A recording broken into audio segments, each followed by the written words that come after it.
Hello, welcome. Nice to be speaking to you again. I hope your day is going fantastically. Fantastically.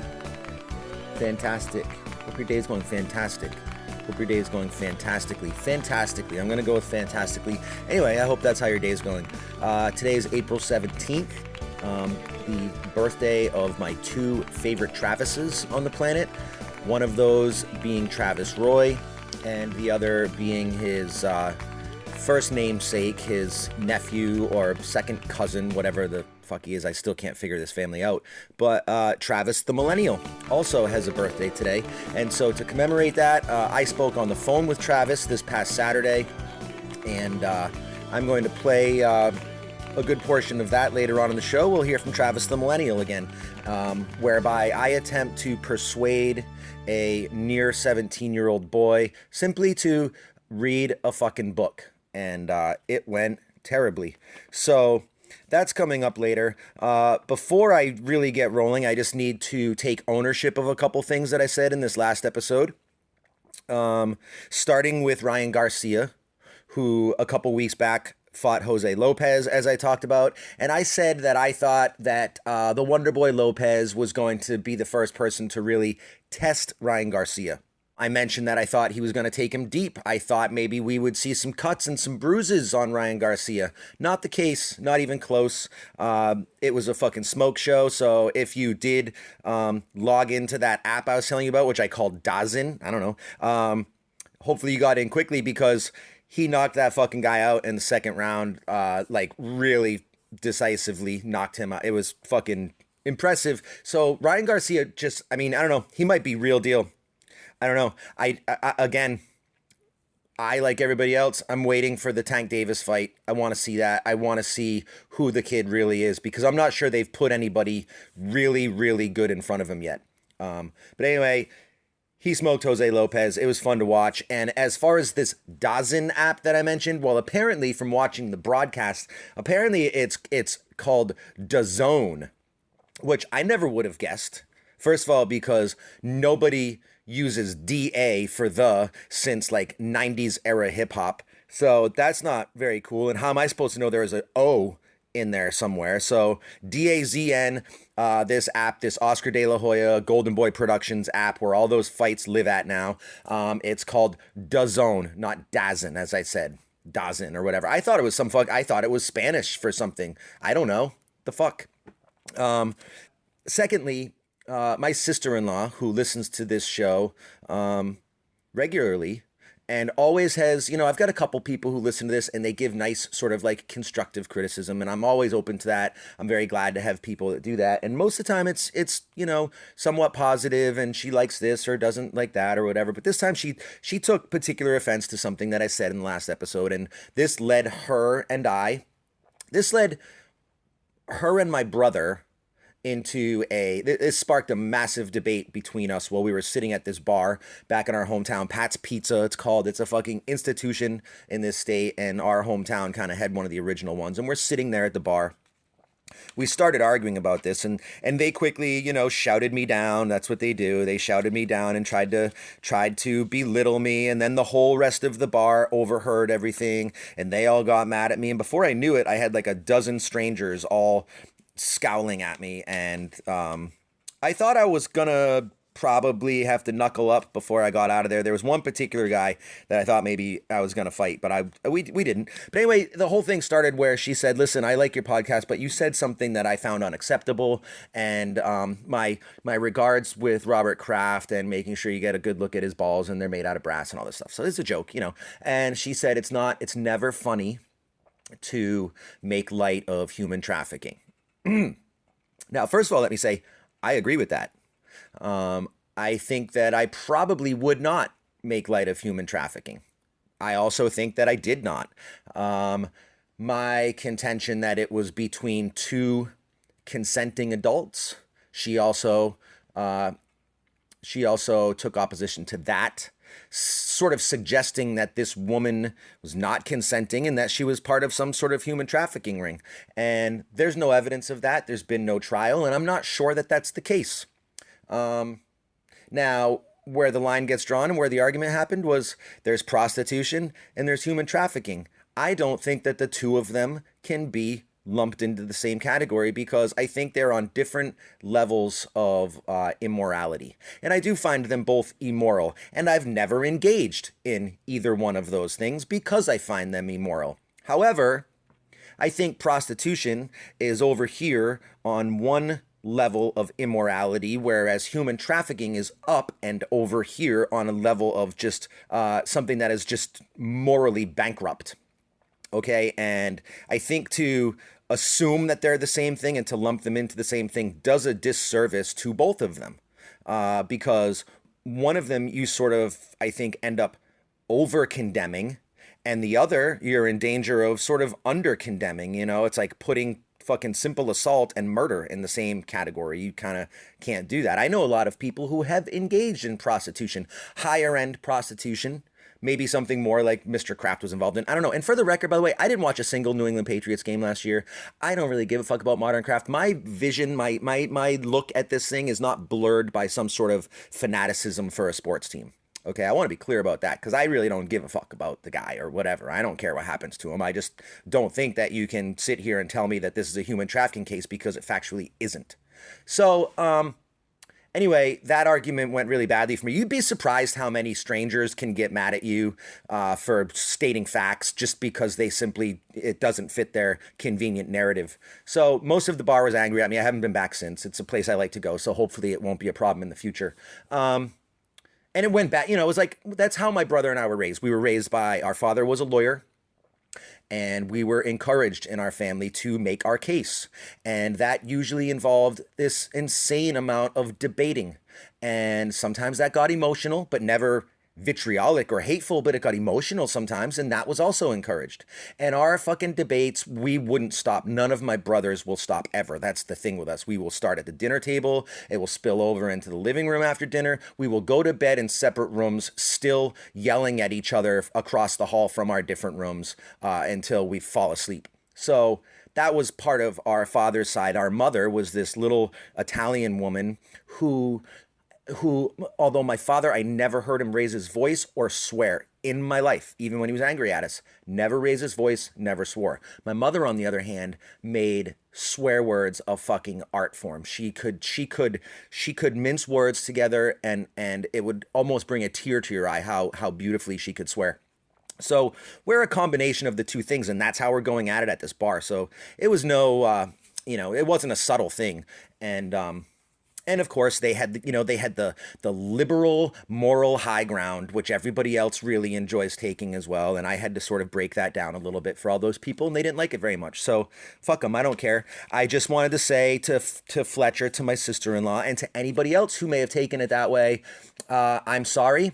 I don't and would not ever make light of human trafficking. I do put it on a different level. I was simply thinking that we were talking about a simple prostitution case, which is what I think it is, but who knows? Again, no trial yet. We'll see. So there's that. Okay. So that settles that. Now, before I move on and we get talking to Travis the Millennial, I want to say thank you to anybody who emailed or personal friends who heard and called or texted, or anybody who passed along their regards for Dave Noyes after this past episode. That was very meaningful for me to get support from people like that. And I'm doing much better. I don't want to speak for everybody, but I think most all of us are finally kind of turning the page on that. Not like it's behind us and forgotten, but starting to sleep a little better and feel a little bit better. And so it's all right. And the show was great. The building was jammed. Everybody that played was fucking awesome. It was like the whole night, it was one of the very, very few nights of music that I can remember, especially one when it's an important night that you want to get everything right. It's like, I couldn't have, there's literally nothing about the show that I wish had gone differently or that I wish had gone better. There were certain things that weren't technically perfect in terms of I did my tune there with the fog cutters. You can find that on YouTube. I think if you just search my name, and the song was called Sky with No Heaven, and it was from Good Grief. That was the name of the show. So if you search that, you can kind of see my segment from that. And, it was fucking pitchy, of course. Like I was like, literally from the second syllable of the song was trying not to fucking cry. But again, like, I think the moment overrides the technical sort of like shortcomings or whatever. It was like, and that was the case for certain other points in the night too, where it wasn't perfect technically, but the moment was right. And for the most part, it was a ton of fun. It was great to have Zoidus back for it. It was great to have everybody there together and to have this big packed out room and raise a shitload of money, and it was very successful. So the general talk is, whether this all comes around or not, I don't know, but we may be trying to make this into sort of an annual event that keeps, trying to funnel more money over to his kids and family, and but we don't know. We'll see, one thing at a time right now, but maybe there'll be another chance later on this year to catch that again. Or something like it. Okay, so anyway, that all went well, and thanks again for all the well wishes and for the response to that last episode and about Dave and his life and all of that. I appreciate all that shit. Okay, so that's everything. So now we are going to again, it's Travis the Millennial's birthday today, and to commemorate that, now we're going to slide over to the phone. I spoke with him this past weekend, as I said, and we're going to move over to that now, and we are going to play another round of I Can't Believe You Don't Know Who This Fucking Person Is, and only this time this is going to be the literary edition of that rather than the music edition. And I think he will surprise you in a lot of the same ways, and I don't mean that in a good way. I actually mean that in a bad way. He will surprise you a couple of times here with this one, but I'm glad to have him back, and we'll get over the phone. I'll talk to you on the other side of it.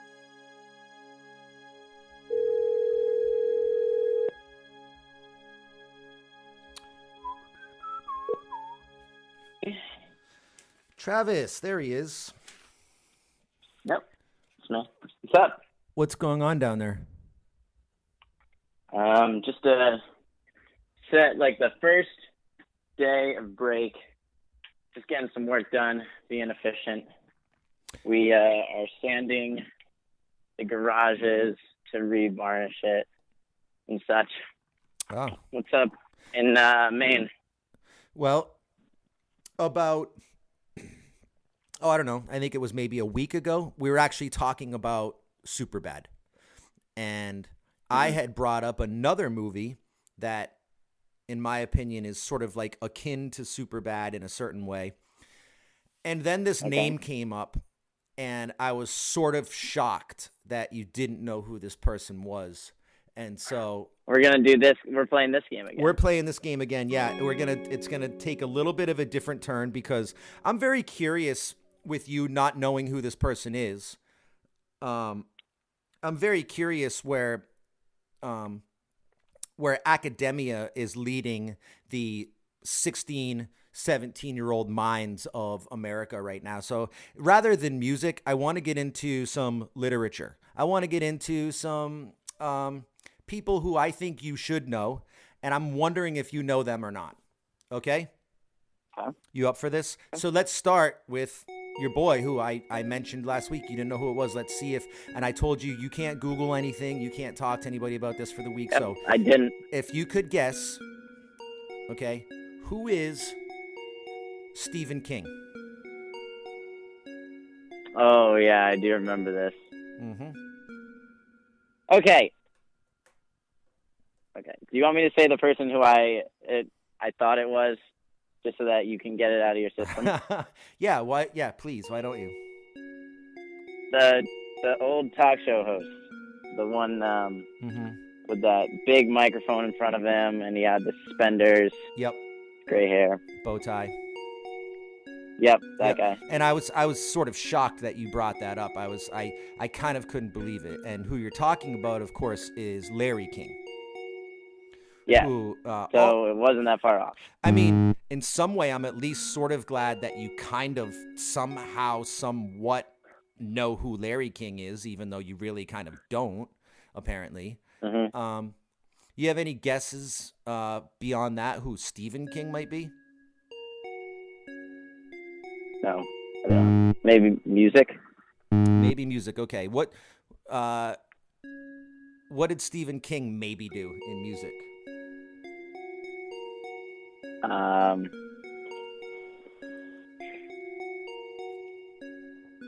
I don't. I think it might be this one person. Does he play like trumpet?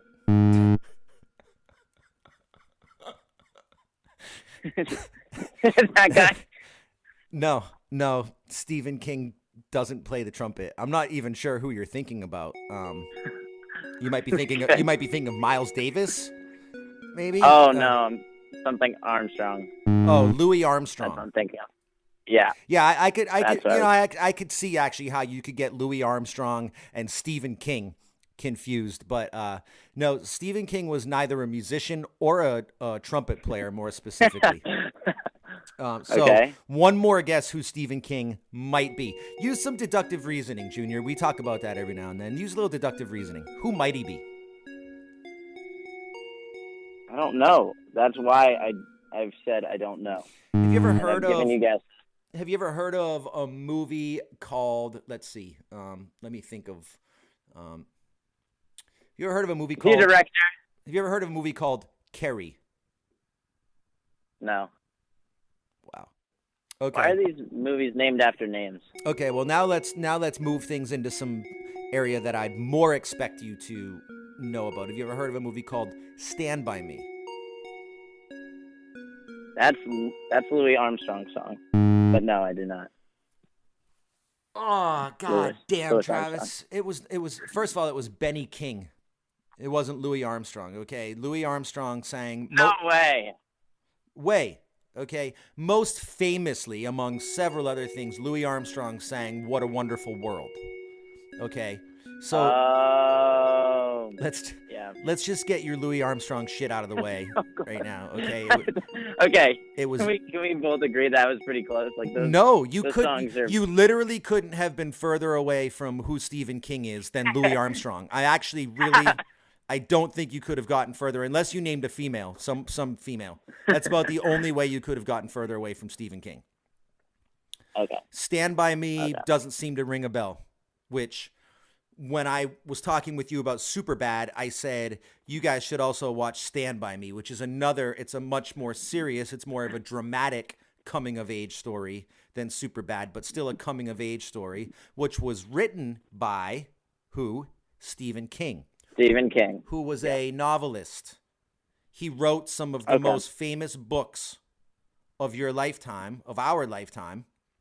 Okay, so this is concerning to me that you don't know who Stephen King is as a junior in high school. And let me make note of this too, which I'm actually very proud of you about, but somehow you continue to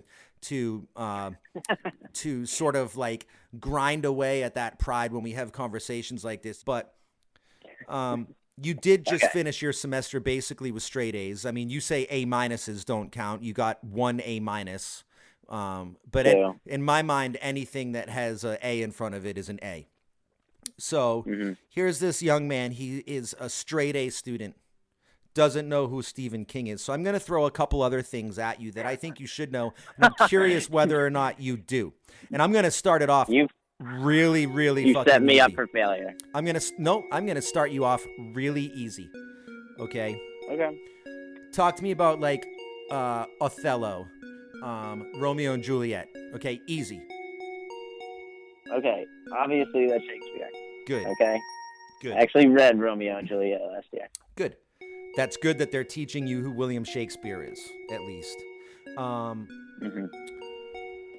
What type of work did Longfellow do? Longfellow. Longfellow. What do you mean Longfellow? What do you mean Longfellow?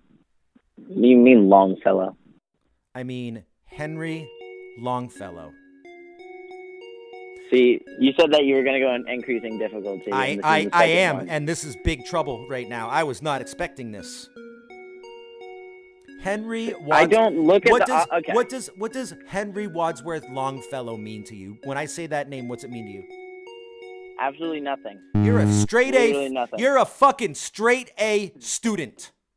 Junior in high school. And I would bet, I'm not saying where you're from, but I would bet the town that you're from, I'd bet that you're in one of the better school districts in New Jersey. Would I be right about that? Yeah, it's like top in the nation. Like it's up there in public. So you're in one of the better school districts in the country. Mm-hmm. You're a straight A student. I just threw Henry Longfellow at you, and I might as well have just fucking spoken a different language. Precisely. I'm gonna give you a book title. Okay, so you just got to fail on one of the most famous poets ever to live. Yeah, no. Okay, now I'm gonna throw a title at you, and I'm gonna see if you can give me the author. Wow. Do you want the easier of the titles, or do you want the one that you kind of still should know, but it's a little bit harder? Give me both. I'll give you the easiest one, okay? I'm going to throw this at you. The Old Man in the Sea. Oh, that is Hemingway. Ernest Hemingway. Boom. Woo. Boom. All right. Woo. Boom. All right. Woo. Boom. All right. Woo. Boom. All right. Woo. Boom. All right. Woo. Boom. All right. Woo. Boom. All right. Woo. Boom. All right. Woo. Boom. All right. Woo. Boom. All right. Woo. Boom. All right. Woo. Boom. All right. Woo. You know what? I wasn't expecting that, and you really surprised me with that one. Good job.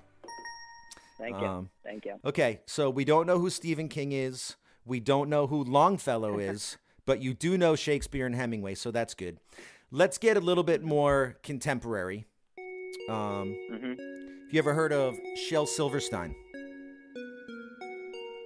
Yes, he's the one with the weird picture on the back of the Giving Tree. Great. All right. Okay. You have almost restored my faith in your curriculum. But here's where things get interesting, because I'm really curious about whether or not these things are being taught to you. Okay. And I'm not going to tell you why I think these next two people are as important as anybody that we've spoken of prior, including Henry Longfellow or Ernest Hemingway or William Shakespeare. I'm not going to tell you why that is, but they are. So I've got a male and a female for you. Which one do you want first? Give me the male. What does James Baldwin mean to you? James Baldwin. James Baldwin. It doesn't ring a... I don't know. I don't know what he does. Okay. That's both unfortunate and concerning, but the good news is that I can help with that. Even though your school district apparently hasn't thought it important to teach you guys about James Baldwin for whatever fucking reason, I can't imagine. But now I'm going to move to the female there, and then I'll swing back to James Baldwin if we need to. Okay. But this is really one that you should know. Like, I'll be shocked and terrified about the future of America if you don't know this one. Okay. It's a lot of pressure on you. Yeah, seriously. The future of America and the credibility of your generation is on your shoulders currently right now. I'm glad to be representing them. I was picked too. Well, I wouldn't speak so soon. Oh, we'll see. Tell me about Maya Angelou. Oh, it's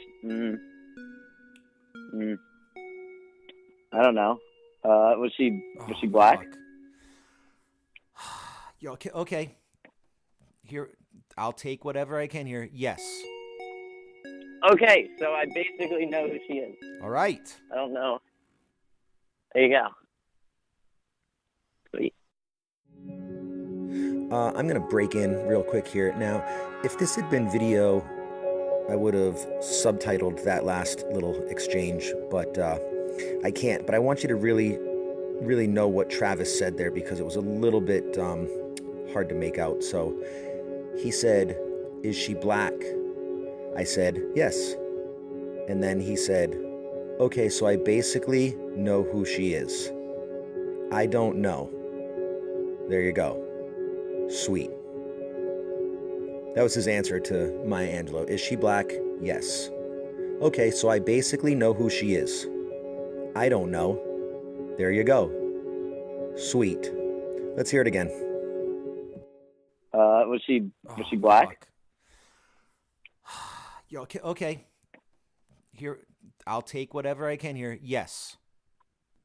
Okay, so I basically know who she is. All right. I don't know. There you go. Sweet. Well, I mean, I was hoping for a little bit more than that. And like author? maybe the name of something that she wrote. Maybe there's something that you've been assigned to read in school or something like that. Maybe. Maybe. I'm not sure. Travis. I mean, we did a Harlem Renaissance unit last year in American literature, and I don't know. I don't remember. Look, we're what? We're like 2 months. We're less than 2 months removed from Black History Month, correct? Yes. Okay. You're at one of the better school districts in America. What the fuck did you learn in the month of March about Black history? Do you remember anything that you studied 2 months ago in school? We don't do anything specific for Black history. No, that's sort of what I thought. That's sort of what I was afraid of. I would bet that you have these little like optional, like, well, there's a little seminar going on over here about such and such if you want. Is that sort of what it's like? It's like the club at our school. We'll do it like the whatever Black Alliance or. You know, that's a fucking shame. I'm sorry, and I don't blame you. I'm not blaming you. All right, because nobody's ever told you to go and check these things out. But it's a fucking shame that nobody's told you to go and check these things out.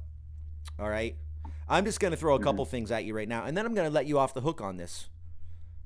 I would say if I had to score you, if I had to rate you on this, I mean, fuck, you got Shakespeare. You should have gotten Shakespeare. You surprised me with Hemingway, so you get some points for that. And you knew Shel Silverstein, you knew The Giving Tree, which is good. So I'm going to give you, I would give you I'm pressed to give you a D+, but. Wow. Because. Straight A student gets a D+. Yeah. You apparently should be getting fucking more of them. I don't know what you guys need to be proving or showing in school anymore to come out of there with an A. I mean, holy shit, let's just run down since last summer. You don't know who Michael Jackson is. You don't know who Ray Charles is. You don't know who Maya Angelou is. You don't know who James Baldwin is. You don't know who fucking Longfellow or Stephen King are. What the fuck? What, like, that's insane to me. And you're a straight A student. I know who Maya Angelou is because I told you. But you've never. I know who Michael Jackson. You've never read or been asked to read. Or nobody ever thought, okay, so let me do this for you. And this is just something that I'm happy to be the one to do this for you in your life.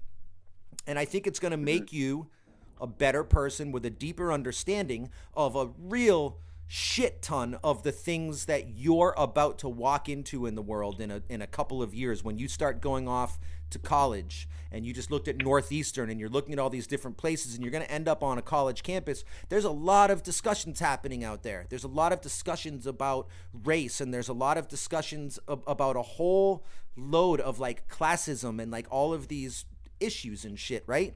And I talked a bit 2 episodes ago as it pertained to music, but it was really just a metaphor that came from education, which was there's a lot to talk about out there. And if you want to be part of the discussion, then you need to know the language and you need to know how to speak it. And in order to do that, you have to read the books. All right? Mm-hmm.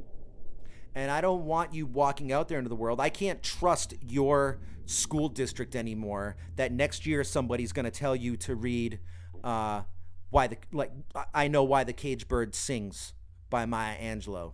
But you should read that. 100% absolutely. And as far as James Baldwin goes, I know the first book that I read from James Baldwin and I loved it. So I'm going to recommend that you read Sonny's Blues by James Baldwin.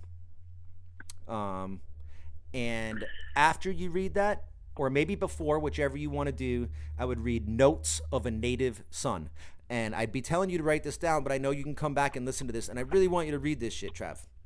Because this is all some shit that was written through like the 40s and 50s. And these were journals. Well, Sonny's Blues wasn't. That's just a great story and a great book. But it does give you a look at the culture of Harlem and New York City and everything that was happening during that time, and heroin in the black community, which now we're seeing it as an epidemic largely in the white or more largely in the white community.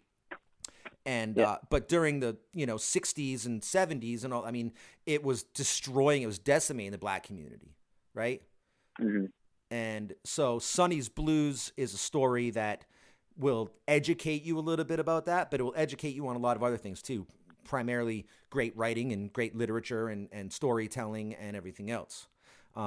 As far as the Maya Angelou stuff goes and that Notes of a Native Son from James Baldwin, those were journals. This was some person's very, very specific, poignant, and timely personal accounts of what was going on in America during that time. And I think it's important to read those and to know about those so that you actually have a timeline, you have a point of reference to how things actually are today and how things actually are not today. Now, are they perfect? Definitely not. Do we still have a lot of work to do? Definitely, for sure. But I'm not sure that you've ever been given, from talking to you, I'm not sure you've ever been given any education at all on what things actually were, at least not from a candid perspective. Right? You've gotten it from the perspective of your teacher in school, but as far as what you've read and looked at and all of that, okay? So I want you to be checking out some Maya Angelou. I want you to check out some James Baldwin.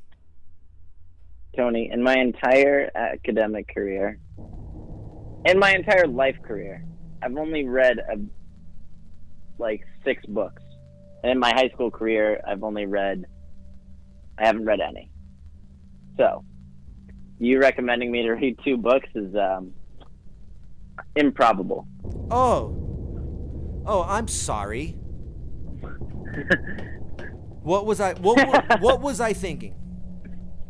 Yeah, I just wanted to let you know. I am so sorry, Travis, for suggesting that you take an hour a day or however much time you would prefer to take and make yourself a smarter, more prepared, more well-read, well-versed, well-educated person. Somebody who would be more prepared to walk out into the world in a couple of years. I can't. What a fucking asshole. What a shit move of me to suggest that you fucking do that. No, I appreciate the sentiment. But you're basically like, cool, thanks, but obviously, fuck you, I'm not doing that. That's basically how you're coming back at me. Tony, I don't read. Well, you can, correct? I mean, I would hope at least that you're a straight A student. I mean, I don't want to assume anything at this point. I don't want to assume that you can fucking read, frankly. But you can read. Yeah. So just I'm able to read more. It's not a dead medium yet. Now, there's a lot of things that are trying to make it so, but it's not a dead medium yet. It's a very valuable thing. There's a reason that people have been doing it for a fucking 1,000 years. Okay, and Tony, what's so wrong, Travis, with just saying, okay, that sounds reasonable to me, Tony. Maybe these are things. Do you want me to lie to you? No, I want you to honestly and like truly think about what I said and be like, you know what, Tone? That makes a lot of sense. I should know that stuff. I should read that stuff. And not only that, but I want to know that stuff. I'm interested in that stuff. There's other ways of going about it. You don't have to read. Like what? You can be taught it. You can watch. How the fuck are you can watch a movie. Oh, you lazy motherfucker, Trav. Like, okay, fine. give me a movie that you can watch. About what? There's like 1,000. I know. Give me an example. Documentaries. Give me an example and go watch it. Okay. Me go watch it. You want me to give you an example? Okay. On Netflix, I watched a documentary about the pyramid scheme that was some nutritional company. I forgot what it was called. Okay. But it gave me knowledge about what a pyramid scheme is and how it works. Wow, that's fucking fascinating. I'm just waiting any second now for you to tell me how that somehow circles back to race relations in the 40s, 50s, and 60s. Just waiting. Okay. Do you want me to? Okay, I said what type do you want me to? You know what type? I'm having this conversation with you about why Maya Angelou and James Baldwin were important. And you can't even just be like, yeah, okay, you know what? You're probably right about that, and I should check it out. You come back with this shit like you're defiant. You are like you're resisting reading this stuff. You'd rather just make an excuse about how you can figure this stuff out more easily without having to read a fucking book. So all I'm saying is, tell me how. I'll wait. You know what helps you absorb things? Yeah. What helps them sink in to your fucking skin and your blood and your bones and your spirit and your brain and your knowledge? You know what helps it sink in? Reading what? It. Reading books. No. Reading fucking books. God damn, you fucking kids. Tony, I can't believe how hard this is right now just to ask you to read a fucking book. I really can't believe it. Travis, look, all right? I don't know. I wish you would be... I wish that stuff piqued your interest a little bit more, because I wanted to see you sort of like go backwards and learn about its lineage and learn about how it's developed to what it is today. You know, so that you'd better understand it. That's just one of those things that I'm into in my life, Travis. It's really fucking stupid. It's so dumb. I just like things that I'm interested in. I like to trace them back and figure out why they're the way they are, so that I know about their history and, you know, shit like that. It's so stupid, though. I wouldn't want to waste your time with it. Now, anyways. Okay. Hey, don't roll your eyes at me. I could hear you rolling your eyes at me just now. Yeah, you'd be correct. Last thing that I want to bring up. Okay. Do you need to be reminded what 2 books you're going to read? And you're going to fucking read them, by the way. And I'm going to know that you're reading them because we're going to start having talks about them like once a month. I'm going to start asking you about one book or the other. Are there spark notes for these books? Travis, I'm asking you to do one simple thing, and it's actually not even for me. That's the most fucked up thing about it. I'm not even asking you to do it for me. I'm asking you to do it for you. I'm trying to give you a good bit of advice for your life here. Some shit that will, like, I guarantee you will thank me for it. You will be a better person for it. Whatever. See, Tony, this is what you I don't care. About. You don't care. You don't give a shit about being a better person. This is the problem with you fucking millennials. You don't give a fuck about being better people. You just want to be as good as you are, because that's fucking good enough. Because that's what everybody's been fucking telling you since you were a kid. Whatever you are is good enough. None of you don't have any fucking drive to be better. It's fucking insane, man. It's maddening. Really is. Wow, that's a broad generalization. It is? Really. Well, fucking prove me wrong then, Junior. Do you know what else I'm doing to better myself? What? Every single day? What? I'm working out for an hour after school. I'm doing SAT every single day so that I can be ready and better my future. Okay, I don't have time for this silly book that I could just read the summary of. Wow. And understand it. I don't know if I'm gonna do you the favor of editing out the fact that you just called Notes of a Native Son and Why the Cage Bird, that you just called Maya Angelou and James Baldwin's books silly. I don't know that you deserve for me to hook you up enough to edit that out of this episode. I'm not sure I'm gonna. I was gonna finish working up until up until the pregame in a couple hours, I was going to finish working on your birthday present today. Now I might just say, fuck it. Fuck your birthday. Fuck your birthday present. And who are you? I know. I won't. You know I won't. I won't. Okay. Tony, you don't owe me anything, Tony. I don't owe you anything. That's not why you give people gifts on their birthday. Do we have to go over this now too? No. I don't owe you a gift on your birthday. I want to give you a gift on your birthday because I want to celebrate the fact that you're born.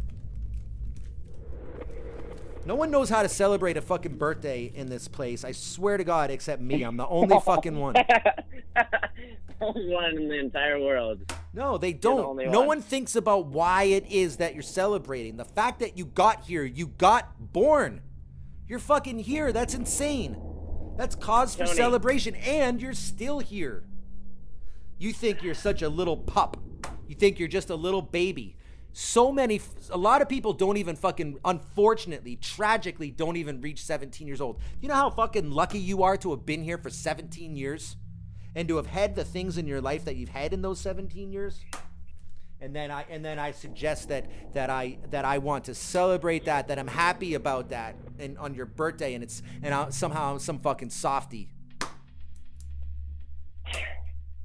No day in my entire calendar year is more important to me than my birthday, and the fact that I'm fucking alive. There's nothing more important than that. What's more important than being alive? Give me one thing. I hate you. You can't. So, Travis the Millennial, everybody. Woo! Woo! Another good showing. It was nice to talk with you, Travis. I will talk with you again on your birthday to see how your driver's test went and to wish you a happy birthday. Pass along a happy birthday wish to Eddie Money for me. I will. And I hope you guys have a very good time tonight celebrating the fact that Eddie was born. And as a result, you got to fucking know Eddie. You got to meet Eddie and have Eddie in your life. That's a pretty good thing, huh? Aren't you pretty psyched about that? Yeah. Good. Well, then fucking start acting like it. You ungrateful, unread motherfucker. Okay, Travis. Thank you so much for having me. Yeah, you're welcome. Anytime. Always happy to have you. For the record here, I will say happy birthday, Travis. Very happy to have you here. Very happy that you came into my life, that I met you. I'm glad to have you around. Thank you, Tony. I really appreciate that. Yeah, for sure. And by the way, my birthday is in September. All right. I love you, Travis. Thanks for being on the show, and I'll talk with you soon. Good job. It was great to talk to you. Thank you, Tony. All right. Next time. See you later. There he is, Travis the Millennial, everybody. Love that kid. Bright kid. Don't let him fool you. He really is a bright kid. It is crazy to me. Sometimes he does blow my fucking mind with some of the shit he says, but I'd say 85% of the time, very proud of that dude. I'm very proud of his brain. He's a free-thinking kid. He's open to different sides of opinions, and he's usually a good talk, and he's making good decisions for the most part, and he's continuing to be the man of his household and take care of his younger siblings, and turning into now 17 years old. He's becoming a man, and I'm very proud of him. Well, I mean, I'd like him to know who some of these people are. That would, I think, be important, but he's gonna be fine. So we'll talk to him again, and he's somewhere in Vermont right now with all of his buddies, probably up to no good. And so, if you are listening, Travis, happy birthday. Love you. Good job. Now I want to wrap this up now because tonight I'm going to go see Tesla. Yep. And I'm fucking psyched about it. And I don't care what any of you think about it. I love Tesla. And the last time I saw them, I knew their sound engineer that night, and he kept bringing me shots and beers like over and over again, which was very nice, but eventually it really hurt me. It turned out to be a detriment, and it was like halfway through the show, I got all wobbly, and I was like, fuck, man, I can't be here right now. I'm a liability. I've got to get the fuck out of here. I'm going to tip over. So I don't remember much of that show. I didn't get to see much of it, so I'm going to do things a little bit differently tonight if I get this done in time. So I'm going to put you down right now, okay? And that's going to be it. Thank you for listening. Thank you again for the love that you showed for Dave Noyes, and we're gonna move on now, and I'm gonna put you down until next week when I talk again, maybe sooner, who knows. But I hope you have a good rest of the day or the night. Hope you have a good week, and take care of yourselves and take care of each other. Okay, talk to you next time.